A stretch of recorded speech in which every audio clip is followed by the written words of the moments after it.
Hello बच्चों, let's read the question. The question says, can AC be used for electrolysis?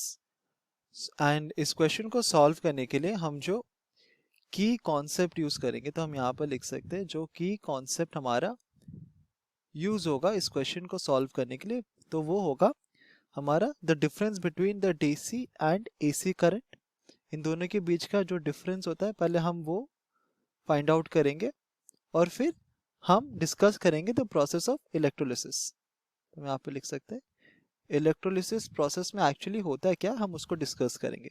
तो पहले हम discuss करते हैं कि इलेक्ट्रोलिसिस प्रोसेस होता है क्या। तो इलेक्ट्रोलिसिस प्रोसेस में क्या होता है, हमारे पास एक बीकर होता है कुछ इस तरह से, और इस बीकर में हम लोग दो ऐसे कंडक्टिंग रॉड्स रखते हैं, और इस बीकर के अंदर हमारे पास एक लिक्विड होता है जिसको हम कहते हैं इलेक्ट्रोलाइट। तो बीकर के अंदर हमारा जो लिक्विड है उसको हम कहते हैं इलेक्ट्रोलाइट।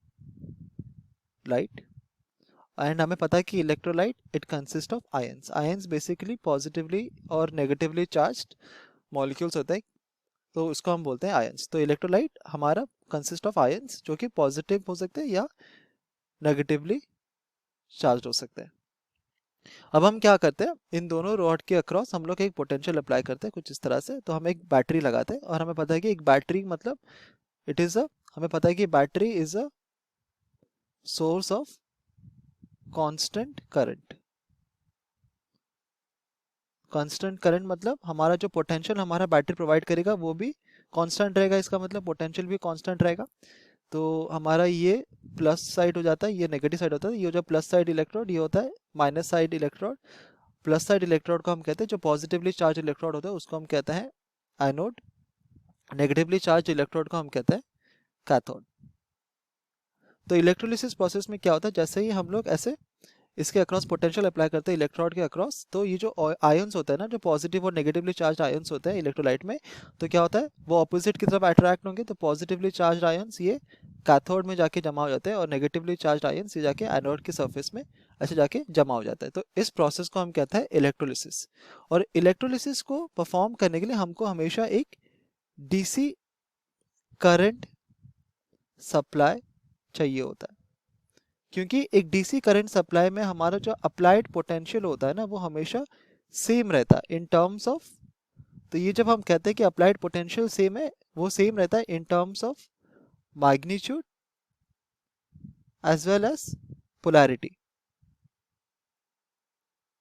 तो क्योंकि हम एक डीसी सोर्स यूज कर रहे हैं, तो हमारा जो इलेक्ट्रोड का पोलैरिटी होता है, जो कैथोड जो साइड कैथोड की तरह बिहेव करता है और जो साइड हमारा एनोड की तरह बिहेव करता है, वो हमारा फिक्स्ड की कांस्टेंट रहता है इलेक्ट्रोलिसिस में, जब हम एक direct source of current use करते हैं। बट हमें पता है कि अगर हम एक एसी सोर्स यूज करें, तो एसी सोर्स का जो हमारा ये होता है, जो प्रॉपर्टी होता है एसी सोर्स का, डेफिनेशन से ये होता है कि एसी वोल्टेज मतलब कि एसी करंट मतलब हमारा ये वायरिंग वोल्टेज एंड करंट होता है। हम यहाँ पे लिख सकते हैं हमारा वोल्टेज की करंट जो कि हमारे सिस्टम से पास करेगा वो वायरी करता है, वो कांस्टेंट नहीं होता। अपार्ट फ्रॉम दैट हमारा वोल्टेज का जो पोलैरिटी होता है ना फॉर एन एसी सोर्स, वो पीरियोडिकली रिवर्स करता है। तो हम यहाँ पे लिख सकते हैं कि ये पीरियोडिकली रिवर्स होता है अपने आप।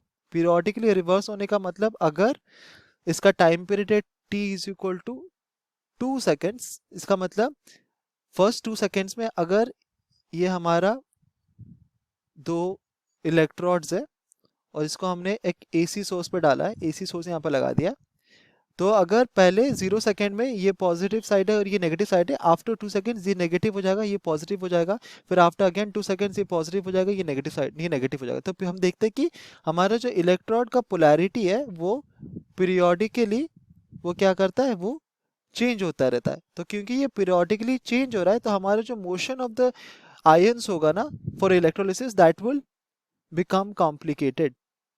तो हम यहाँ पे लिख सकते हैं कि हमारा मोशन ऑफ द आयंस होगा वो बिकम्स कॉम्प्लिकेटेड, जिसकी वजह से हमारा इलेक्ट्रोलिसिस पॉसिबल नहीं होता। So we can say that the answer is no, electrolysis no, AC cannot, AC voltage or current cannot be used for electrolysis. Hope you understood it well. Best of luck.